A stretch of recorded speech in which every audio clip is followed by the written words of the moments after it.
நெல்லை மாவட்டம் கோடகநல்லூர் உள்ளிட்ட பல்வேறு பகுதிகளில் கேரள மாநில மருத்துவ கழிவுகள் கொட்டப்பட்ட சம்பவத்தில் கேரள அதிகாரிகள் குழு ஆய்வை தொடங்கியுள்ளனர். இதுகுறித்த தகவல்களை செய்தியாளர் சிவமணி வழங்க கேட்கலாம். சிவமணி, இது குறித்த விவரங்களை பதிவு பண்ணலாம்.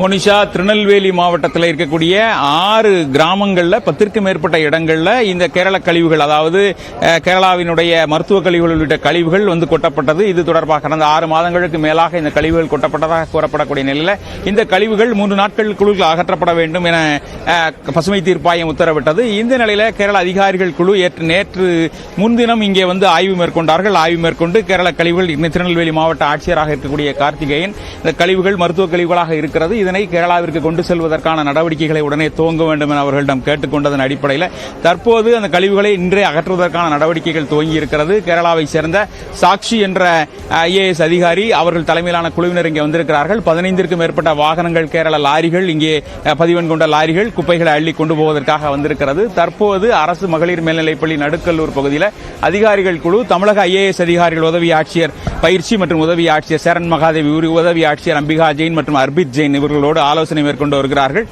ஒவ்வொரு பகுதிக்கும், 6 கிராமங்களில் இந்த கழிவுகள் கொட்டப்பட்டிருக்கக்கூடிய நிலையில் ஒவ்வொரு பகுதிக்கும் தமிழகத்தை சேர்ந்த ஒரு வட்டார வளர்ச்சி அலுவலர் மட்டுமல்லாது ஒரு வட்டாட்சியர் தலைமையிலான குழுவினர் அவர்களோடு பணியாற்ற இருக்கிறார்கள். அந்த கழிவுகள் முழுமையாக அகற்றப்படுகிறதா என்பது குறித்தும் அவர்கள் ஆய்வு மேற்கொள்ள இருக்கிறார்கள். முழுமையாக கழிவுகள் அகற்றப்பட வேண்டும் என்ற நீதிமன்றத்தினுடைய உத்தரவின் அடிப்படையில் கழிவுகள் இன்றே அகற்றப்படுவதற்கான நடவடிக்கைகள் எடுக்கப்பட்டு வருகிறது. இதன் அடிப்படையில் இது தொடர்பாக, கழிவுகளை கொட்டப்பட்ட சம்பவம் தொடர்பாக 6 வழக்குகள் பதிவு செய்யப்பட்டிருக்கிறது. ஏற்கனவே முன்னீர்பள்ளம் காவல் நிலையத்தில் புதிதாக ஒரு வழக்கு பதிவு செய்யப்பட்ட நிலையில் சுத்தமல்லி காவல் நிலையத்தில் ஏற்கனவே 3 வழக்குகள் பதிவு செய்யப்பட்டது. மொத்தமாக இது தொடர்பாக 6 வழக்குகள் பதிவு செய்யப்பட்டிருக்கிறது. 4 பேர் கைது செய்யப்பட்டிருக்கிறார்கள்.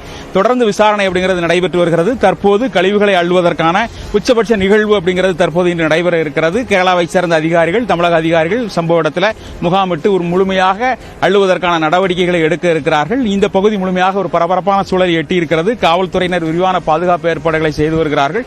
இந்த பகுதியில் 6 இடங்களிலும் 6 கிராமங்களிலும் ஒரே நேரத்தில் குப்பைகளை அள்ளுவதற்கான நடவடிக்கைகள் இன்னும் சற்று நேரத்தில் துவங்கும் என எதிர்பார்க்கப்படுகிறது. மோனிஷா, களத்திலிருந்து விவரங்களை வழங்கியமைக்கு நன்றி சிவமணி.